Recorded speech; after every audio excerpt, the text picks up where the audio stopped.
All right, let's have a quick look at the April Fool's roundup. It's April Fool's Day, and here we are. A little cheer for that. Let's get Marcus. What have you seen? Is this a good one? Do you think? I like this. I got to say, the headline is French Prez height bid docks to stretch Sarkozy.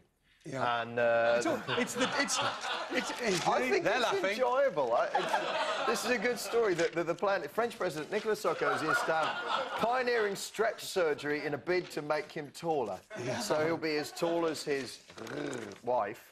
And yes, indeed. The method stature augmentation treatment was developed on guinea pigs by Israeli academic professor Yura Schmuck.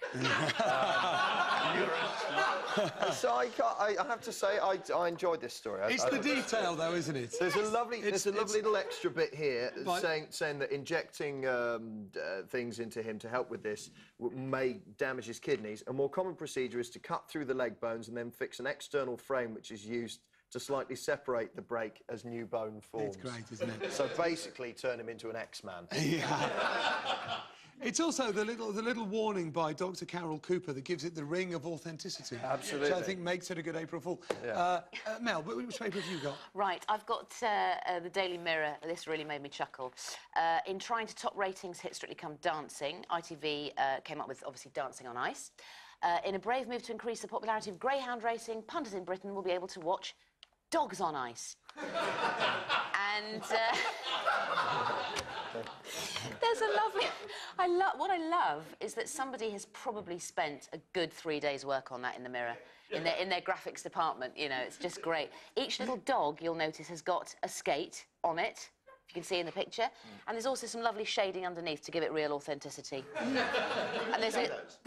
yes, and again, to give it more authenticity, a Greyhound Racing Association spokesman said, "It's great to see the dogs enjoying it. Some are better suited to the surface, probably more so than Greg Rosetsky."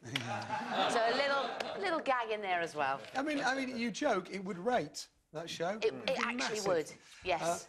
John, which paper have you got? I've got The Times, and this is done every single year by BMW, a brilliant advert, whereby this year they're going to be introducing canine repellent alloy protection. It's by Dr. Hands Off. He's the head of automotive security.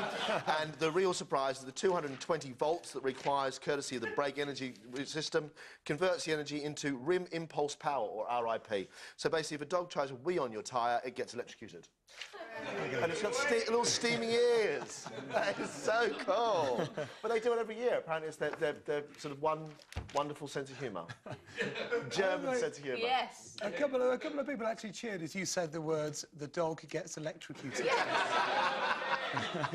I saw one in the Express, which is not so good. It basically says that Big Ben, the hands have been replaced with a digital clock. That's the Daily Express's April Fool.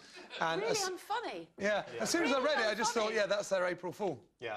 You know. They were too excited by Diana and immigrants to concentrate on what they were doing. Yeah. I think right now the Express are on shaky ground as well, making a virtue of, or making a joke of running stories that aren't true. Yes, exactly. But there's our roundup. I think it's not overall. As the years go for April Fools, I think it's not bad. There was one story today about the flying penguins, and our producer for the day turned around and said, "I think that might be true." What, they flew from Antarctica to Brazil? Really? For winter sun? Hello? God love you. My favourite one from previous years was the announcement, I think it was in the early 90s, that Richard Nixon was going to run for president again. There's a quote from him allegedly saying, "I didn't do anything wrong before and I won't do anything wrong again." Anyway, well, that's it for the papers. We'll go to the ads here. After that...